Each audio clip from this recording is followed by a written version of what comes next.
Ricky Gervais and Stephen Merchant are here. What Hi. are you doing there? No, nothing. Go on. You look surprised that this is your show. You're in charge. You look surprised there that the information propaganda film they had finished, and we're back on. Yeah. No, we're all set. What's your first question? Shoot. What have you got out this Christmas, Stephen? Oh no, you're just pandering to us now, and you're trying to sort of deconstruct what we're here for. Oh, they've come here to plug something. Well, of course we have. Like we've come in just to see you. We want to be mates with Mayo. Can we go and hang out? Well, how much pretense of that do you want to go through before we get to the heart? I do like doing this show, and I love it. I do this once a month. This is just that last email about Batman, in-depth analysis of the film. Yeah. On Radio 1, they say, does he prefer slippers or clogs? This is like, you've got such a smart audience. I love doing this. I am intrigued to know which you prefer, though.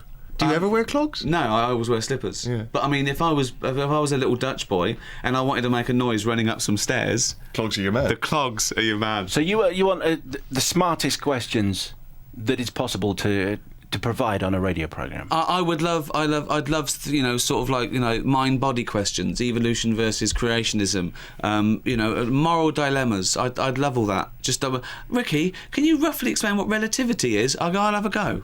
Just little things like that. If they can you take it, Stephen, as well? I mean, I'll try my best. And along the lines, along the way, if we could mention that we've got a box set of our extras DVD available this Christmas, and also the Christmas special also available on DVD. If we could squeeze that in amongst discussions on evolution and Pythagoras, then I'd be a lot happier. Okay, so we want the most intellectually rigorous and challenging emails. But I think it should be questions they genuinely want to know the answer to, like what came first, the chicken or the egg? Now it's the egg, because at some point two things that were a species of chicken produced this egg that was a slightly different species and started a new species. So the egg came first. Questions like that, I've answered it. I never want to hear that asked again as a strange rhetorical philosophical question. The answer is the egg came first. Okay, so things like that, I can solve all their problems. 85058 mayo@bbc.co.uk. Oh, you're going to come unstuck, Rick, on this one. I'll never get my comeuppance. Dear Ricky and Steve, what do I do to survive? Should I find myself trapped in an elevator whose cables have snapped? Should I lie down or jump? If the latter, how would I know when to jump? This is from Stephen in Bromwell High. Is that quite the sort of philosophical question we were hoping for? Well, it's difficult to say because you don't know when they jump. Yeah, I mean, obviously, the theory would be that you actually feel weightlessness for a few seconds, so you can actually float. You can walk around the walls like you would as it's free falling. Mm-hmm. But of course, as soon as it hits the floor, you're still travelling at that 120 miles an hour. If it's got up at that speed, which is the maximum in free, when there'd be no air resistance inside the thing. So if it got up to that, maybe 100 miles an hour, you'd hit the bottom of the elevator travelling about 100 miles an hour.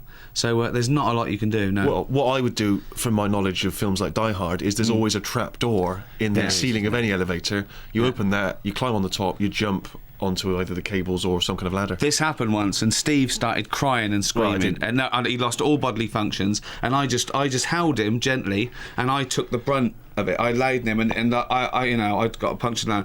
But he was just such a screaming sort of like baby. And I went, "Don't worry about it," and I was fine. Not at all. Chris in Brighton, I'd like to know if Ricky and Steve think that string theory is the most likely candidate, in their opinion, for the holy grail of a unified theory of physics. Well, there's a new one now. They think you can actually dissect the strings and find these other particles that make up the strings.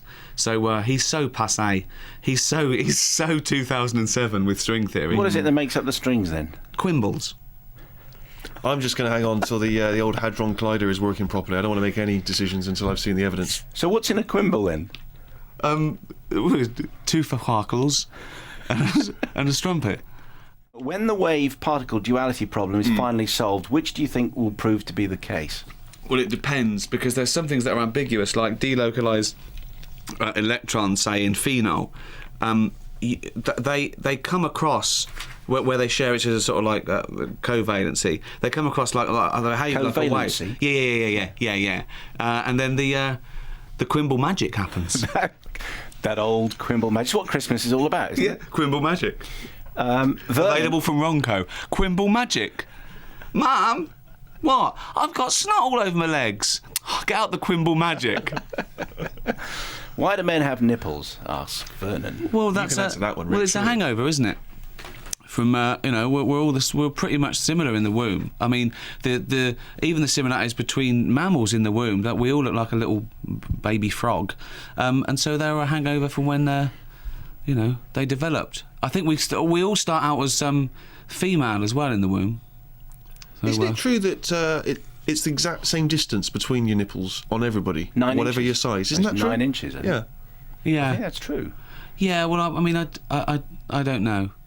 Well, Oh, no, it is. Can we get a Is it? measurement? Can we get a tape measure in?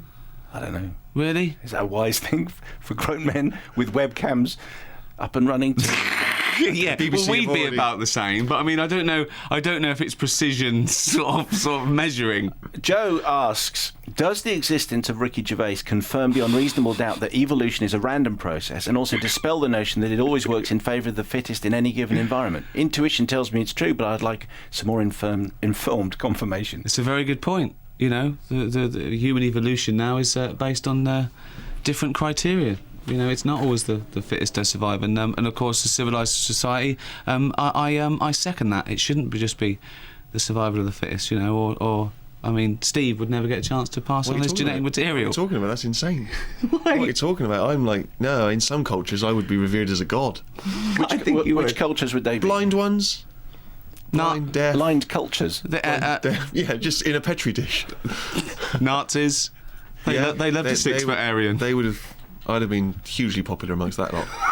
Brendan in Hampshire, I can see Ricky buying into this whole evolution theory. If God created a chicken and a boy chicken, avoiding the other word because it probably wouldn't get past your spam filter, then the chicken came first. Could Ricky define the X Factor? It's a programme in which some judges go on to make themselves more famous and richer. That's very good.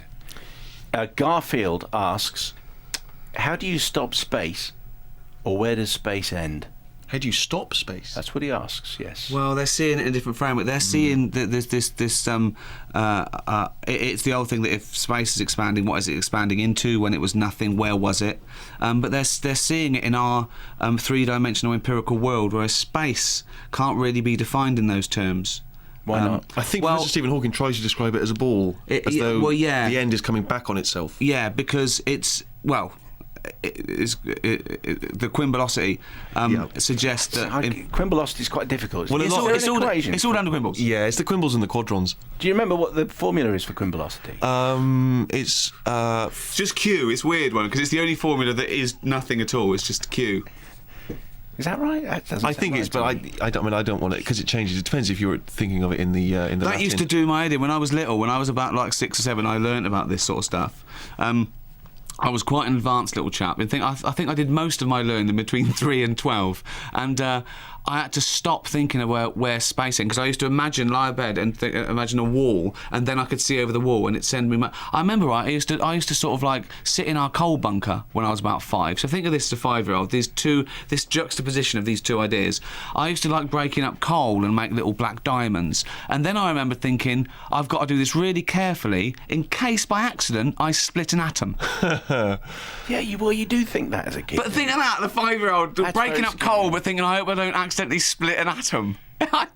When you were sat in your coal shed in the 19th century. We had a coal bunker. My dad built it out of breeze blocks, and then the coalman used to come round. I mean, this is 60s. Yeah, End of the sure. 60s. Did they? But if you'd split a quimble, I thought you were going to say then, did they have Coleman in the 60s? Like you're like 23 or something. You Close. remember? Did you have Coleman? Oh no, you're probably from the other side of the tracks, aren't you? we didn't have a coal thing. No. We had one of those. Central heating by One of 1980. those electric things. One of those bar heater things. All right. And Where did you live? Where were you born? I was born in Southgate in North London. Right. What was your background? We had like? 2 bar heaters, and if you felt really flush, you had the little light bulbs which made it look as though there was smoke going up. Oh, right. You have those? Oh, I remember. Yeah, no, that was a bit later we had those. But when I was a kid, I had to go to school. Obviously, had no central heating. I had to come down and make the fire and everything. I remember in winter, I dreamed that I was up and dressed. In that sort of period, I go, oh, and every time I woke up, I go, oh, I'm not up and dressed. It's just so What a depressing. letdown. I know. I had to get up. Just that freezing cold moment of putting your clothes on.